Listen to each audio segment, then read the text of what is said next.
Hola a todos y todas las y les queridos estudiantes de cuarto medio. Soy el profesor Pedro Poch y para esta segunda unidad de aprendizaje que comienza en el mes de mayo, trabajaré de forma individual, extrañando mucho a la profesora Fabiola Molina, con quien tenemos bastante diálogo pedagógico, así que nos cuesta súper poco trabajar en conjunto.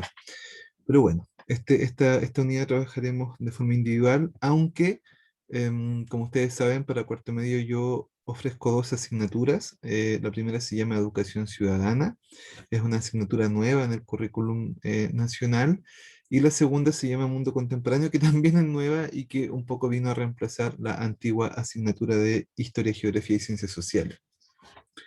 Para esta segunda unidad trabajaremos con dos objetivos de aprendizaje, uno de cada asignatura. En el caso de educación ciudadana es el que está aquí a mi izquierda y dice evaluar las características y el funcionamiento de la institucionalidad democrática, las formas de representación y su impacto en la distribución del poder en la sociedad a la luz del bien común, la cohesión y la justicia social. Mientras que el objetivo de mundo global, que es la segunda asignatura, dice explicar por medio de la investigación transformaciones del Estado-Nación en la actualidad en relación con aspectos como la ciudadanía en un mundo cada vez más interconectado, la internacionalización de la economía y la relación con otros estados y organismos intergubernamentales. Es decir, uno pone el foco en cómo funciona la democracia y su relación con las personas, con la ciudadanía, con las y les ciudadanos, mientras que el otro pone un poco el foco en el mundo global, ¿cierto? En qué ocurre en este contexto del siglo XXI, economías abiertas, mundos globalizados, ¿qué pasa allí?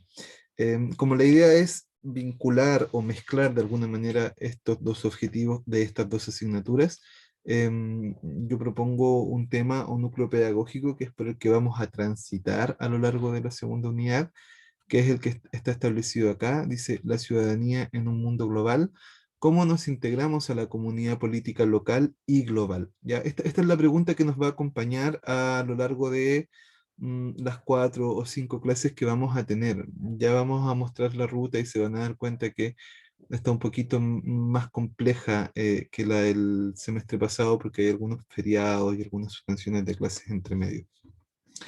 Em, ¿Cuál es el propósito de este núcleo, de esta idea de desarrollo de aprendizaje? Es que con este proyecto se espera que las y los estudiantes puedan conocer las características de la ciudadanía en la comunidad política nacional e internacional en el contexto democrático, de modo que puedan problematizar sus propias experiencias y reflexionar respecto de cuál es su lugar como ciudadanos o ciudadanas de un mundo globalizado y en permanente transformación. Así como este es nuestra pregunta orientadora, este también es nuestro propósito. Mi idea es que cuando terminemos esta unidad, ustedes tengan un poco más de conocimiento, un poco más de reflexión y un poco más también de empoderamiento, ¿cierto? Respecto de qué significa ser ciudadano o ciudadanas hoy día. Así que eso es como en términos de la planificación. Ahora les voy a mostrar lo que nosotros llamamos la ruta de aprendizaje y que en el fondo es como la secuencia que vamos a seguir, lo más concreto, ¿cierto? Déjenme hacer que esto se vea un poquito más grande, si no, no va a ser tan sencillo. Ya. Esta es la ruta de ustedes. Aquí está el Zoom. Em, ya, aquí estamos.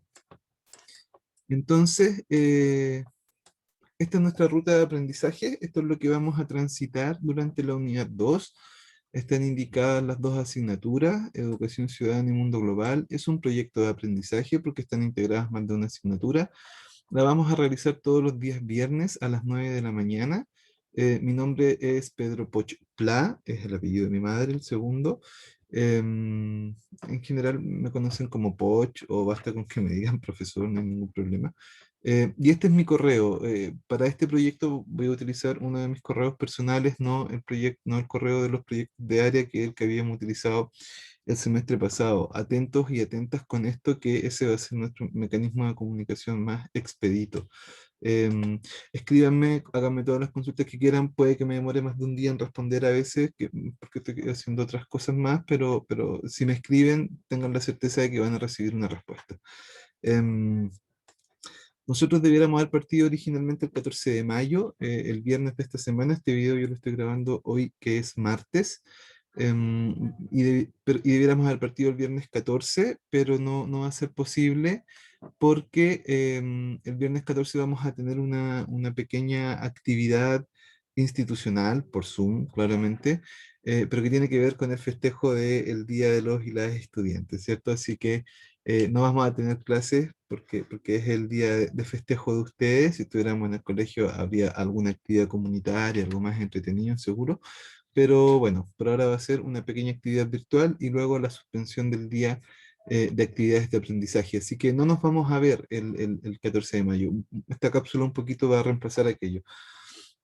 Luego el viernes siguiente es 21 de mayo y en Chile es un día de feriado nacional por un asunto muy antiguo. En el contexto del siglo XIX hubo una guerra que, bueno, a algunas personas las hace sentirse muy orgullosas, a otras no tanto.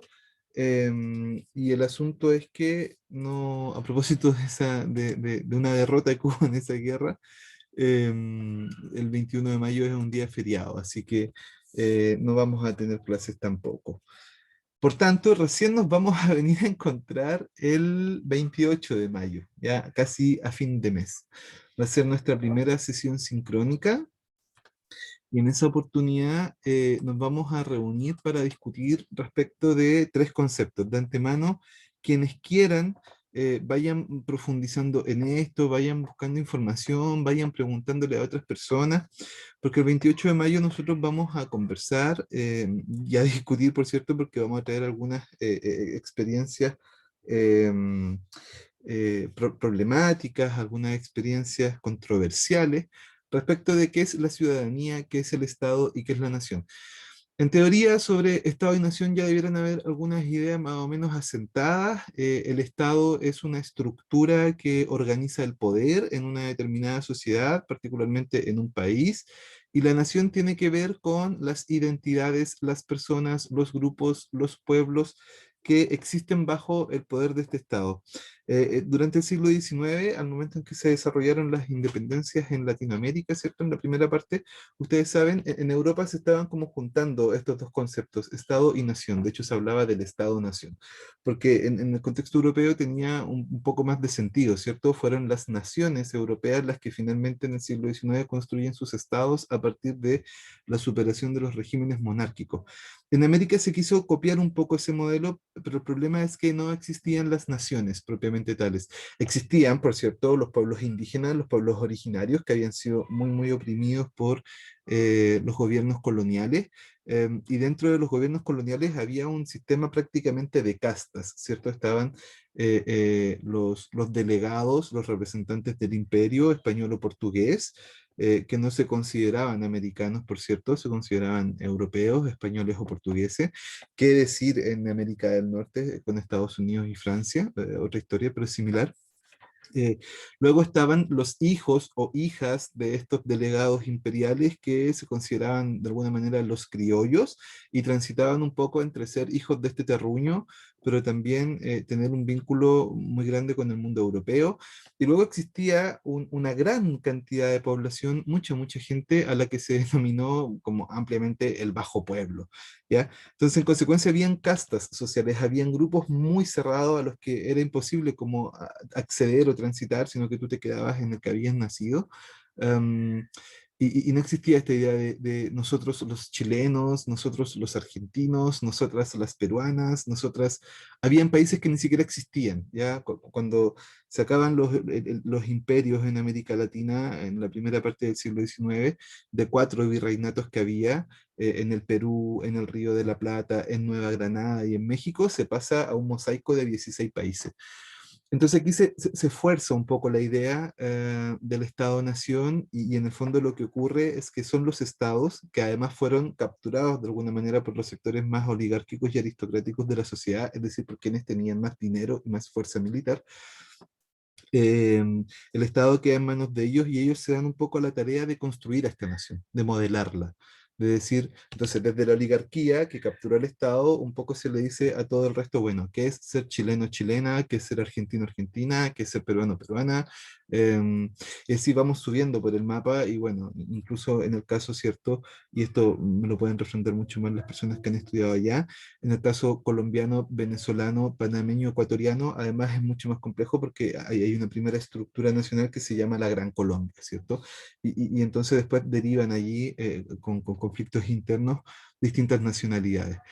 Entonces el caso latinoamericano es muy complejo para entender lo que es el Estado-Nación y más encima en el siglo ya XX, más entrado el siglo XX, con mucho más fuerza el siglo XXI, aparece esta otra idea que es la idea de la ciudadanía. Aquí vamos a hacer una diferencia entre la idea de ciudadanía y las personas que la encarnamos, ciudadanos o ciudadanas.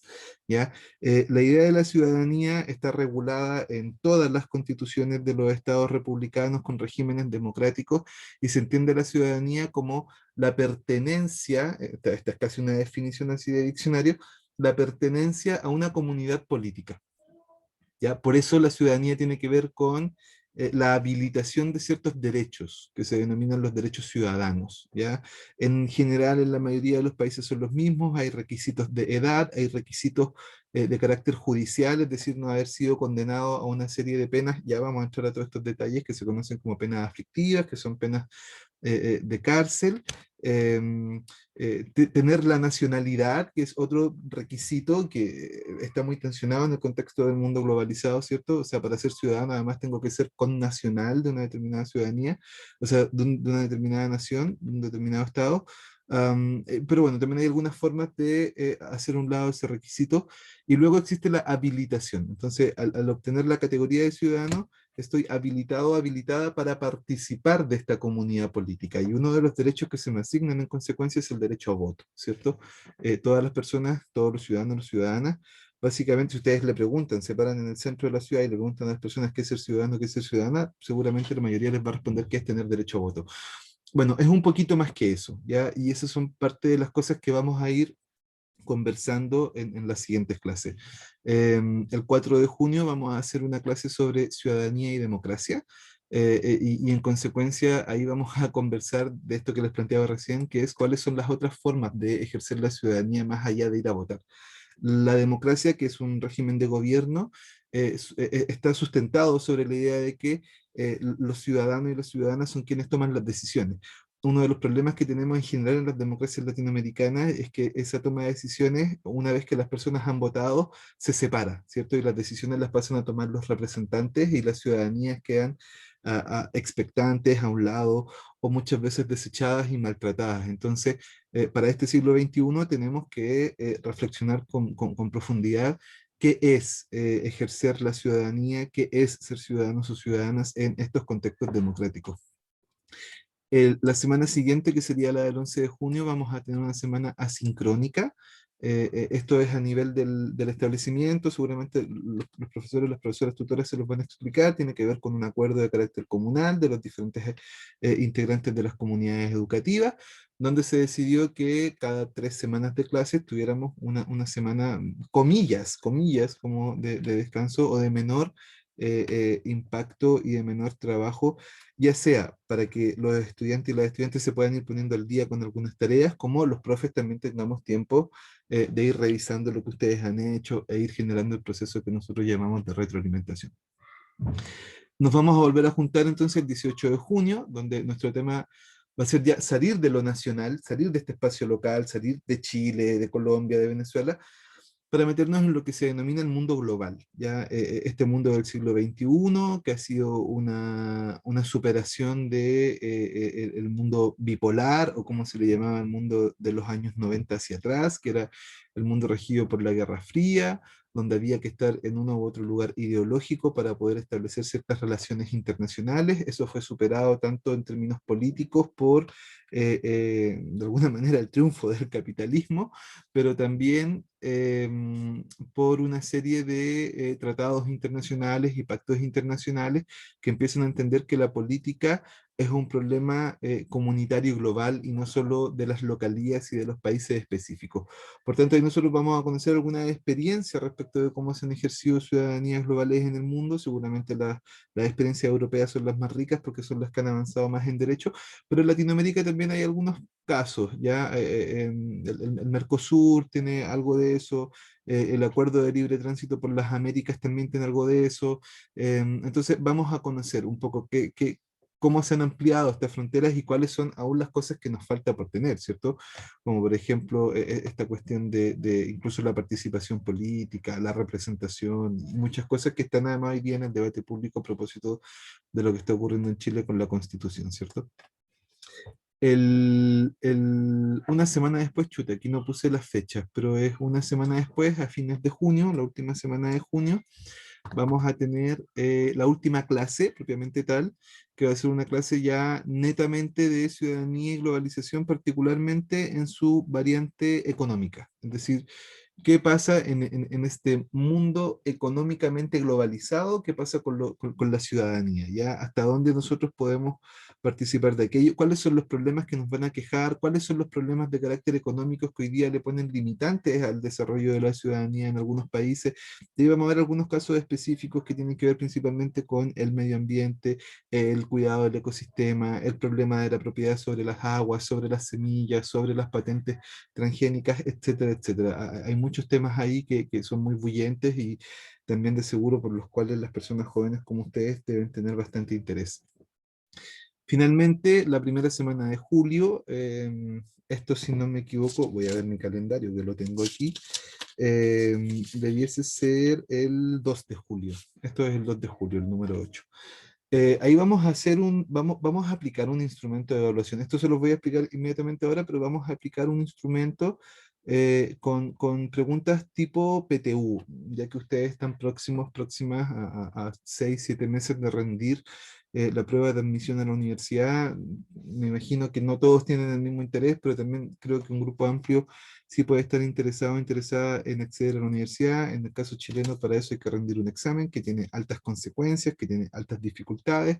Y bueno, aquí vamos a echar una manito, ¿cierto? Conociendo cuál es la lógica que tienen estas preguntas, cómo debiéramos enfrentarlas. Y por cierto, las preguntas van a tener que ver con todo lo que hemos ido trabajando. Para eso vamos a evaluar el curso desde dos lugares. Ustedes ya conocen esto porque lo hicimos el semestre, la unidad pasada. Lo vamos a evaluar en términos formativos, con esta idea de que, ya, esta es la idea, que es como la novedad que les traigo. Cada una de las cuatro clases que vamos a tener, porque vamos a alcanzar a tener solo cuatro clases, en cada una de las cuatro clases vamos a dejar el momento de cierre, los últimos 10 o 15 minutos, para presentar a lo menos una o tal vez dos preguntas en formato PTU respecto de los contenidos que desarrollamos en esa clase. Por tanto, va a ser como de aprendizaje fresco. Si se equivocan, no hay problema, porque las preguntas las voy a diseñar en un formato de Google Forms, donde ustedes van a marcar la alternativa que consideran que es correcta y en caso de que sea incorrecta, se las va a marcar ahí y les va a aparecer inmediatamente cuál es la retroalimentación que seguramente va a estar pensada en función de por qué cometieron ese error, ¿ya? Entonces, en el fondo la idea es que participen de todas estas instancias de evaluación formativa, que van a ser cuatro, porque ese va a ser uno de los indicadores de su calificación final, independiente de si aciertan o no aciertan a la pregunta. Lo que yo quiero es que se familiaricen con el tipo de preguntas que se les pueden aparecer en la PTU a fin de año. Y la evaluación sumativa, esta a la que generalmente le ponemos nota, pero que aquí la vamos a ponderar entre cuántas, no qué resultados, sino que cuántas evaluaciones formativas respondieron, la vamos a ponderar con la evaluación sumativa final. Como estamos en esta modalidad virtual, yo sé que es súper fácil que ustedes se pasen las respuestas, se digan cuál es la correcta, cuál no, pero yo voy a apelar ahí como a la honestidad y a que esta evaluación le responda a cada uno según sus propios avances en el aprendizaje para que también sea útil para ustedes y digan, bueno, a ver dónde estoy. Si participan del proceso, es muy difícil que alguien tenga una mala calificación o una mala nota. Entonces, me interesa que esa última evaluación la respondan como a partir de ese compromiso. Eh, Eso es. Bueno, nos despedimos con la ilustración del gran Eric Drucker, ilustrador del mundo contemporáneo, de las problemáticas actuales que tenemos. Ya lo vamos a ir mostrando en clase. Eso, sí que va a ser una experiencia más individual. Vamos a estar solos trabajando, yo con ustedes, pero son una gran generación. Tengo el placer de conocer a la mayoría de ustedes desde segundo medio, eh, y me siento bastante honrado de poder aportar en algo a su formación en este momento de salida de la enseñanza media. Así que les dejo esta cápsula que la van a ver seguramente el día viernes. Vaya con eso también un gran saludo por el Día de los y las Estudiantes, y no dejemos de cuidarnos, ¿ya? Queda poco, ya nos veremos. Un abrazo a cada uno, una y une. Adiós.